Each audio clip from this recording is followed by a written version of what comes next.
Abra sua Bíblia, por favor, em 2 Timóteo 3.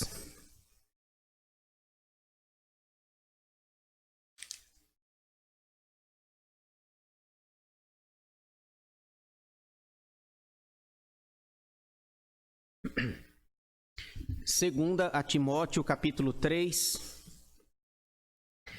nós vamos ler os versículos 14 a 17.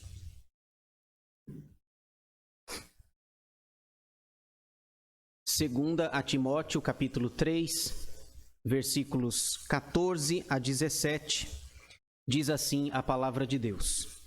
Tu, porém, permanece naquilo que aprendeste e de que foste inteirado, sabendo de quem o aprendeste, e que, desde a infância, sabes as sagradas letras, que podem tornar-te sábio para a salvação pela fé em Cristo Jesus.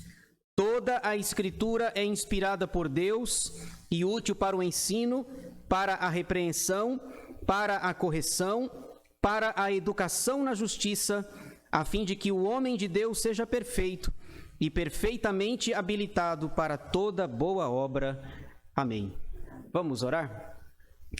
Senhor nosso Deus e nosso Pai, nós nos alegramos por essa noite, por esse culto, pelos louvores, pelas orações, pelas entregas dos dízimos e ofertas, pela confissão dos nossos pecados, pela investidura e ordenação de oficiais.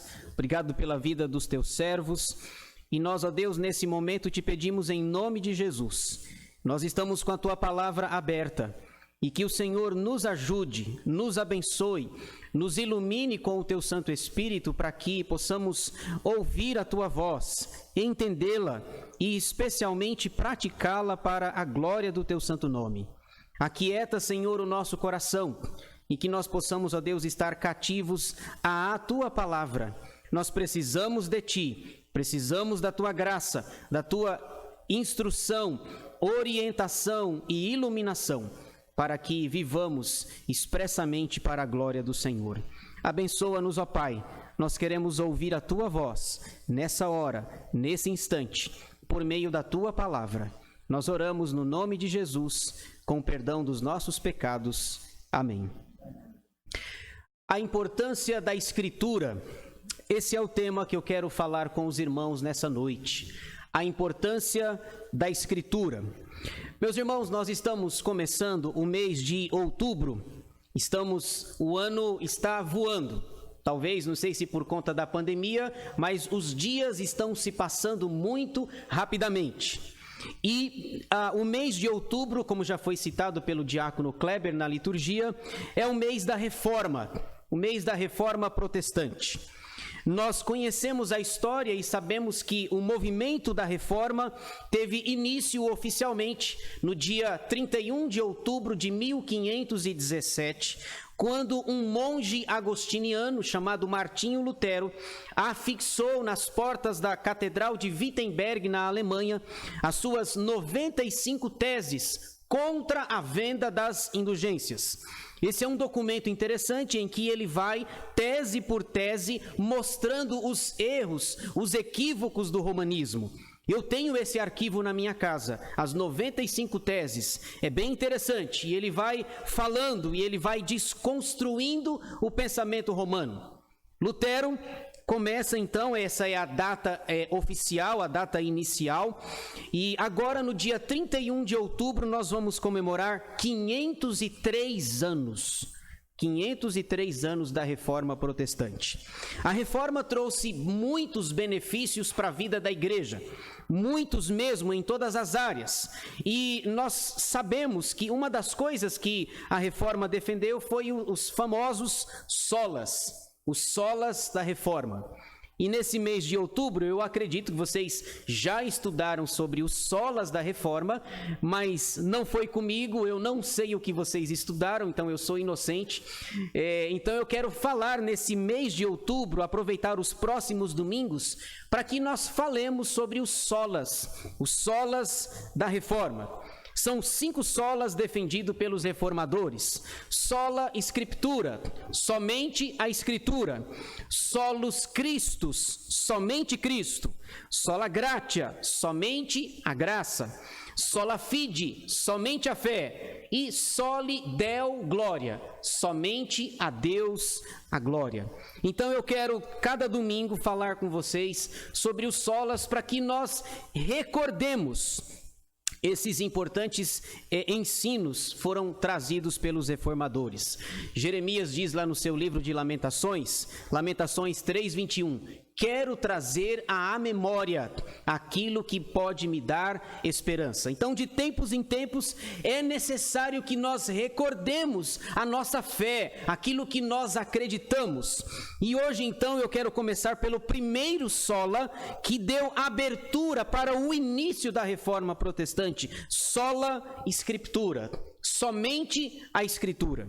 Em 1517, a igreja vivia um grande, chamado de período das trevas. As escrituras estavam escanteadas, as escrituras estavam deixadas de lado. Há um relato que, não sei se é verdadeiro, provavelmente é, que o Lutero, na época lá, ele escreveu uma carta para o Papa, pedindo autorização para que ele lesse a escritura.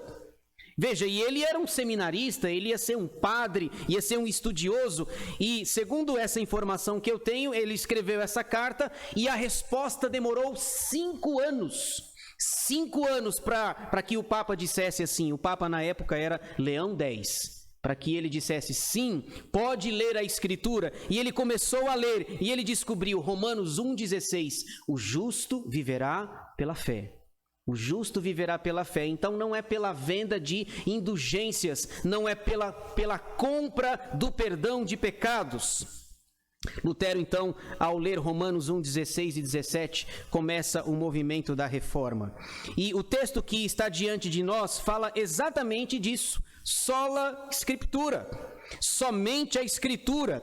E Paulo vai dizer aqui para nós sobre a importância da Escritura. Qual é a importância ou o papel que a Bíblia, que a Escritura tem na nossa vida? Bom, não é à toa que o meu lema número 1, aquela figurinha que vocês já sabem, é o que a Bíblia diz. Isso não é nenhuma invenção, eu não inventei a roda, isso é só um princípio da reforma, um princípio para que nós voltemos para aquilo que Deus deseja que nós conheçamos, que está revelado nas Escrituras. O texto que nós lemos traz para nós algumas verdades importantes a respeito do sola Scriptura, somente a Escritura. Eu preciso dizer inicialmente que essa carta, a segunda carta de Paulo a Timóteo, são as últimas palavras de Paulo. Pelo menos as últimas palavras escritas. Paulo estava preso, já na sua segunda prisão. A primeira prisão está registrada lá em Atos 28. Era uma prisão domiciliar, aonde ele poderia receber os seus amigos, seus companheiros. Isso está lá em Atos 28, no final. Uma prisão domiciliar, 2 anos. Ele foi solto, segundo os estudiosos. Alguns anos depois, ele foi preso novamente. E dessa vez, não mais numa prisão domiciliar, mas numa masmorra, provavelmente a masmorra mametina, para que de lá ele fosse martirizado. Paulo, portanto, escreve as suas últimas palavras, são as últimas palavras escritas de Paulo. E isso está tão claro no texto, veja aí, por favor, o capítulo 4. Capítulo 4, versículo 7, o apóstolo diz assim, 4:7. Essas palavras só podem ter sido ditas no final da vida dele. 4:7 ele diz, combati o bom combate, completei a carreira, guardei a fé.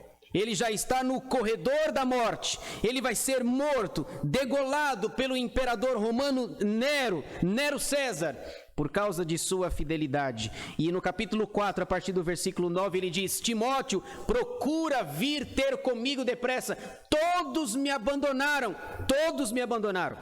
E é interessante que Paulo está no corredor da morte e ele diz, quando você vier, Timóteo, me visitar, traga os pergaminhos. Ele vai morrer e sabe o que ele quer? Ler a Bíblia. Ele quer ler os pergaminhos, ele quer ler a palavra de Deus, ele quer estudar. Aonde ele está, ele não tem acesso. Ele diz: Timóteo, traga os pergaminhos, traga os livros, eu quero estudar. Mas Paulo, você vai morrer. Mas eu quero ler a Escritura, sola Escritura, somente a Escritura. O nosso texto, versículo 14, ele vai exortar Timóteo, porque na verdade Paulo vai morrer, e Timóteo é um jovem, Timóteo é tímido, e Timóteo é doente do estômago. Provavelmente ele tem o mal pastoral, gastrite. O mal pastoral, a gastrite. E Paulo vai dizer aqui mesmo no capítulo 5, sobre as tuas constantes dores no estômago, não beba somente água, mas beba também um pouco de vinho. Então, provavelmente Timóteo sofre do mal pastoral, gastrite. Agora, é interessante que no capítulo 3, ele é regido por 3 conjunções adversativas, daquelas 5 que eu sempre falo para vocês, né? Mas, porém, contudo, todavia, entretanto. O capítulo 3, ele é regido por 3 partículas, por 3 conjunções adversativas. 3, porém. Veja aí, por favor, rapidinho, aonde estão esses porém aí. Capítulo 3, versículo 1, nós temos o primeiro porém do texto. 3:1 diz assim: sabe, porém, isto, nos últimos dias sobrevirão tempos difíceis. Paulo diz: Timóteo, saiba, porém, os últimos dias serão difíceis. Aí ele coloca as características dos homens, como os homens seriam, 19 adjetivos negativos para esses homens. Primeiro porém. Segundo porém, versículo 10. O primeiro está no versículo 1, o segundo porém do capítulo 3 está no versículo 10, diz assim, 3:10. Tu, porém, tens seguido de perto o meu ensino, procedimento, propósito, fé, longanimidade, amor, perseverança. Tu, porém. Timóteo, eu estou partindo, a minha morte está se aproximando. Tu, porém, permaneça naquilo que você tem aprendido. Aí ele diz no versículo 12, um versículo que me arrepia, que bota medo, deveria colocar medo em nós. Ele diz, olha só: ora, todos quantos querem viver piedosamente em Cristo Jesus serão perseguidos. Se você quiser ser piedoso, se você quiser ser temente a Deus, se você quiser fazer a vontade de Deus, Paulo diz, você vai ser perseguido. Tem um pastor famoso americano, Timothy Keller, ele diz o seguinte: de qualquer forma o cristão é perseguido. Se você está sendo perseguido e não é pela sua fé, o Keller diz, é porque você é chato mesmo. Ele diz, de qualquer maneira você é perseguido. Se você é um servo de Deus, você vai ser perseguido. Ou no serviço, ou na escola, ou bullying, ou cristofobia, ou essas palavras dos nossos dias. Agora ele diz, se você é um crente, se você serve a Deus, mas se você não está sendo perseguido por causa da sua fé, e você diz que está sendo perseguido, é porque você é chato mesmo. E aí é uma coisa para a gente pensar, né? De qualquer maneira nós seremos perseguidos. Todos quantos querem viver piedosamente em Cristo Jesus serão perseguidos. Chegamos então no versículo 14, terceiro porém, o terceiro porém do texto. Tu, porém, permanece naquilo que aprendeste e de que foste inteirado, sabendo de quem o aprendeste. A partir do versículo 14, a gente vai perceber o sola escritura, ou somente a escritura, ou a importância da escritura. Paulo vai trazer para nós aí 3 verdades, mostrando para nós por que a escritura é importante. Por que ela é importante? No versículo 14 ele diz, você deve permanecer, os últimos dias serão difíceis, você vai ser perseguido por ser piedoso, você, porém, permaneça, sendo fiel, sola escritura, Timóteo, somente a escritura. Encontramos 3 verdades ditas pelo apóstolo Paulo nesse curto texto, que mostram a importância da escritura. Eu criei uma sigla aqui, eu e as minhas siglas, né? Essa é uma sigla conhecida aqui. Aliás, teve até uma curiosidade. A sigla, para ficar mais fácil, a sigla é CPU. Você já ouviu falar de CPU, não já? CPU. Mas a CPU não é o que você está pensando. Não tem nada a ver com o computador. Aliás, quando eu estava terminando de fazer o meu sermão, ainda bem que eu salvei, aconteceu uma queda de energia lá e a minha CPU desligou. Na hora eu falei, bom, eu vou falar sobre CPU. E a minha CPU desligou. A CPU do computador. Essas 3 letras, essa sigla CPU, que não é a do computador, vai mostrar para mim e para você, sola escritura, somente a escritura. Por que a escritura é importante? Então vamos ver aí a letra C da sigla CPU. A letra C, a escritura é importante, Paulo vai dizer, por causa do seu conteúdo. A escritura é importante pelo seu conteúdo. Letra C de conteúdo. Versículo 15, por favor, veja aí. E que desde a infância sabes as sagradas letras que podem tornar-te sábio para a salvação pela fé em Cristo Jesus. Paulo vai orientar o seu pupilo dizendo, olha, a escritura é importante por causa do seu conteúdo, por causa das informações preciosas que ela tem. O que é curioso e interessante aqui no versículo 15 é que Paulo chama a atenção da formação de Timóteo. Desde a infância você conhece a Escritura. E a gente sabe, né, é só ler a primeira carta, que ele teve uma excelente formação teológica, excelente conteúdo teológico. O texto vai dizer na primeira carta que ele foi educado por quem? Pela sua mãe, Eunice, pela sua avó, Lóide, e posteriormente pelo próprio apóstolo Paulo. O maior bandeirante, o maior teólogo, o maior missionário, a mente mais brilhante do cristianismo nessa história de 2000 anos. Só para você ter uma ideia, a carta aos Romanos é estudada em universidades na Europa até hoje, em cursos de direito, por exemplo, para entender o recurso que Paulo usa na carta aos Romanos. É um tesouro, a mente mais brilhante. Timóteo aprendeu a verdade através da sua mãe, Eunice, de sua avó, Lóide, desde a infância, e depois o próprio apóstolo Paulo ensinou para ele e impôs as mãos na cabeça dele, a imposição de mãos do presbitério, diz o apóstolo aqui em uma de suas cartas. Desde a sua infância. Lá em Atos 16, nós somos informados que o pai de Timóteo era grego. Ele era de origem grega, de origem gentílica, mas a sua mãe era judia, sua avó também, e desde criança ele aprendeu a escritura. Por que Paulo fala do conteúdo? Por causa da expressão sagradas letras. Na sua Bíblia, em algumas Bíblias está escrito assim na capa, Bíblia Sagrada, não é assim? Bíblia Sagrada. É para mostrar que a Bíblia não é um livro qualquer. O seu conteúdo é divino, a sua importância é extraordinária. E Paulo diz, as letras são sagradas, que podem levar você, Timóteo, para a salvação pela fé em Cristo Jesus. E você está no caminho desde a sua infância. Você é um abençoado, Timóteo. Lembram-se de Salomão? Provérbios 22:6, a gente conhece de cor esse versículo, né? Ensina a criança no caminho em que deve andar, e ainda quando for velho, não se desviará dele. Ensina a criança no caminho em que deve andar. É desde a infância, Paulo diz. O versículo 15 diz que essas sagradas letras vão fazer com que ele torne-se sábio para a salvação pela fé em Cristo Jesus. Essa sabedoria não vem de nós.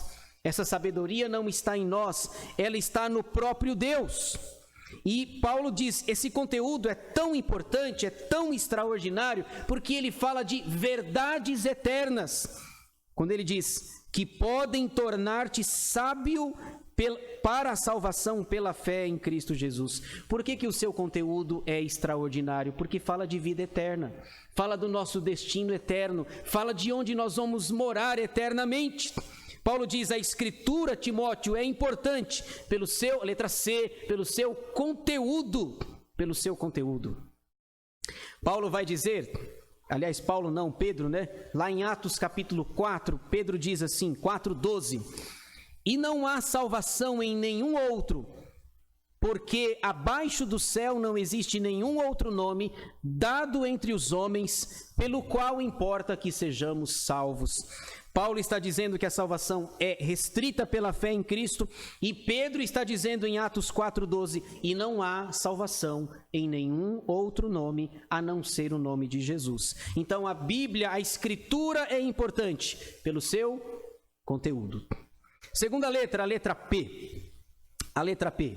A Escritura é importante pela sua procedência. C de conteúdo, P de procedência. Isso está aí no versículo 16, no início do versículo 16. Veja aí, por favor. Toda a Escritura é inspirada por Deus. O que Paulo está ensinando o seu pupilo Timóteo é: a Escritura, além de ter um conteúdo extraordinário, a sua procedência também é extraordinária, porque ela vem de Deus, ela é divina. Algumas pessoas dizem assim: ah, pastor, mas eu não creio na Bíblia porque ela foi escrita por homens. Mas todo livro foi escrito por homens. Todo livro. O livro do islamismo foi escrito, o Alcorão foi escrito por um homem, o Maomé. O livro lá do budismo também, todos os livros foram escritos por homens. Tem um teólogo, Paulo Romero, uma vez disseram: ah, pastor, ele estava dando uma palestra e ele disse: ah, pastor, mas eu não acredito na Bíblia não, porque ela foi escrita por homens. E ele respondeu, não sei, eu acho que ele foi grosso, mas ele disse assim: ué, mas você queria que ele tivesse sido escrito por um cavalo? Aí eu falei: bom, eu acho que ele foi meio grosso aí, né? Não é mentira, é verdade o que ele falou. E ele disse, ele não estava sendo mal educado na palestra lá na hora das perguntas. Ele disse: ah, pastor, mas eu não acredito porque foi escrito por homens. Mas você queria que tivesse sido escrito por um cavalo?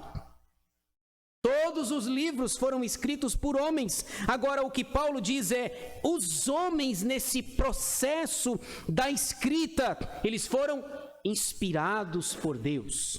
A palavra... E aqui tem um detalhe que às vezes nos confunde, né? Toda a Escritura é inspirada por Deus. Quando Paulo escreveu isso, ele está pensando no Antigo Testamento. Aí você fala: pastor, que heresia é essa? E o Novo Testamento não é inspirado? Sim, é inspirado. O problema é que nós não o temos ainda. Quando Paulo diz toda a Escritura é inspirada por Deus, ele está se referindo ao Antigo Testamento. São os 39 livros do Antigo Testamento, de Gênesis até Malaquias, porque o Novo Testamento, os Evangelhos, as Epístolas, ainda estavam sendo formadas. Paulo diz: olha, Timóteo, se você quiser saber a procedência, ela é divina, a Escritura é inspirada. A palavra inspirada, na língua original, significa soprada. A Bíblia, a palavra de Deus, é o hálito de Deus, é o sopro de Deus para que as verdades fossem escritas. E Deus usa homens de diversas formas, em vários tempos, com culturas diferentes. Por exemplo, a inspiração é para todos, mas Deus não anula a personalidade das pessoas. Já repararam quando você está lendo sua Bíblia que a linguagem é bem diferente? Leia o profeta Isaías que você vai dizer assim: nossa, que homem culto! Um homem palaciano, um homem que se relaciona com os reis, Uzias, Jotão, Acás, Ezequias, um homem culto, 66 capítulos. Mas aí leia o profeta Amós, que você vai ver que ele é boca dura. Você vai ver que ele não tinha muita farpas nas línguas. Quando ele vai falar aqui... Tá gravando, né, Emerson? Tá gravando, né? Mas eu vou falar. Quando ele vai se referir, por exemplo, às mulheres, ele chama as mulheres de vacas de Bazã. Lembra disso? Está na Bíblia, viu, gente? Não estou inventando nada, viu? Eu não tenho a pretensão de inventar a roda aqui. Então, Isaías é um homem culto, um homem palaciano, está inspirado. Mas Amós é um homem do campo. Ele diz: eu sou boieiro e colhedor de sicômoros. E quando ele vai se referir às mulheres, eles chamam de vacas de Bazã. Não é uma palavra muito boa, né? Vacas de Bazã. Ambos estão inspirados. Paulo diz: Timóteo, quando você lê Isaías e quando você lê Amós, ambos os textos são inspirados. Você pode crer nessa palavra porque ela é o hálito de Deus, ela é inspirada por Deus. A palavra inspirada que eu falei que significa soprada, é a mesma palavra lá de Gênesis, quando Deus foi criar o ser humano. Lá em Gênesis capítulo 2, quando Deus criou Adão e o Adão do pó da terra, diz o texto que Deus soprou nas narinas o fôlego de vida em Adão. É a mesma palavra, é o hálito de Deus, é o sopro de Deus, é a inspiração de Deus. Timóteo, Paulo vai dizer, Timóteo, a escritura, sola escritura, Timóteo, por causa da sua procedência. Ela é de origem divina. Sim, foi escrita por homens, porque nenhum livro foi escrito por cavalo. Mas ela é inspirada por Deus, ela é a vontade de Deus. A última letra, para a gente terminar aqui e tirar algumas aplicações práticas para a nossa vida. A importância da escritura, letra U de utilidade. Ela é importante por causa do seu conteúdo, ela é importante por causa da sua procedência, e Paulo vai dizer, o final do texto, ela é importante pela sua utilidade. Pela sua utilidade. Versículos 16b e 17. Veja como que o texto termina. Toda a escritura é inspirada por Deus, mostrando a procedência, e útil, mostrando a sua utilidade para o ensino, para a repreensão, para a correção, para a educação na justiça, a fim de que o homem de Deus seja perfeito e perfeitamente habilitado para toda boa obra. Finalmente, o apóstolo vai mostrar a utilidade da escritura. Desse livro que nós temos na nossa casa, desse livro que não pode simplesmente ficar aberto. Tem algumas pessoas que usam a escritura como um talismã, como um amuleto, e deixam a sua Bíblia aberta. Tem alguns salmos favoritos, né? Deixam a Bíblia aberta no Salmo 91, o que habita no esconderijo do Altíssimo. Bom, aquela Bíblia aberta no Salmo 91, vários dias, meses sem ser lida, ela não tem nenhum efeito sobre a nossa vida. Talvez o que ela vai causar em você é uma alergia e uma gripe. Quando você for fechá-la, o que vai acontecer? Vai estar bem empoeirada, e o máximo que vai acontecer é você pegar uma alergia e uma gripe por causa do pó que está nela. Não é ela aberta simplesmente. E eu já vi uma vez uma pessoa deixou a Bíblia aberta no carro. Aí estava no verão assim, durante o dia batia todo o sol na Bíblia, e a Bíblia ficou assim, dessa grossura assim. E ela foi se desfazendo, ela foi criando orelhas. Aí eu pensei assim, mas a sua Bíblia está muito inchada. Eu olhei assim, eu acho que o sol está dando mais atenção para ela do que você. Porque o sol estava desfigurando a Bíblia. Nós não a usamos como amuleto. Nós precisamos abri-la, lê-la. É como se Deus fala conosco através da Bíblia, e nós falamos com Ele através das nossas orações.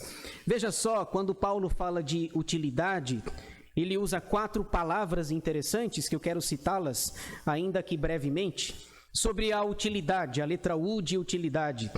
Primeira utilidade, ensino, está aí no versículo 16. O ensino significa que aprendemos de forma completa a vontade de Deus. Ela, a Escritura, nos ensina como viver e agradar a Deus. Lembram-se do Salmo 1?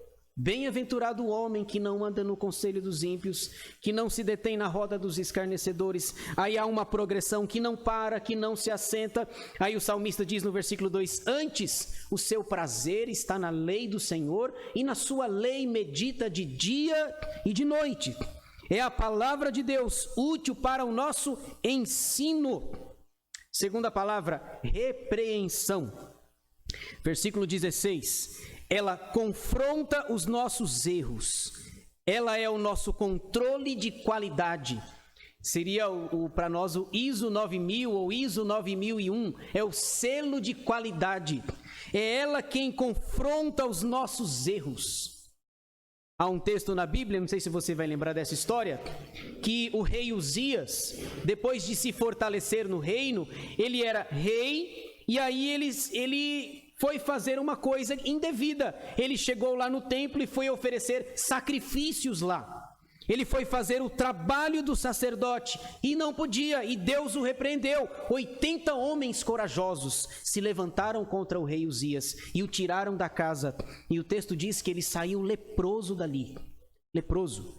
A Bíblia, ela nos repreende, ela é o nosso selo de qualidade. Uzias, você é o rei, mas você não é sacerdote, você não é levita, você não pode entrar no templo, no santuário do Senhor. E aí o texto vai dizer que Uzias tem que morar afastado, vai morar num leprosário, e o seu filho, Uzias está vivo, e o seu filho, Jotão, é quem vai reinar, porque o seu pai está leproso, porque fez aquilo que não deveria ter feito. A Bíblia, ela vai nos repreender. Terceira palavra, correção. Correção ainda no versículo 16. Ela é um processo que restaura a pessoa. A repreensão seria o aspecto negativo e a correção seria o aspecto positivo. Seria o processo de restauração. É o processo em que a pessoa reconhece seus erros, suas falhas, reconhece seus pecados e se deixa corrigir pela Escritura.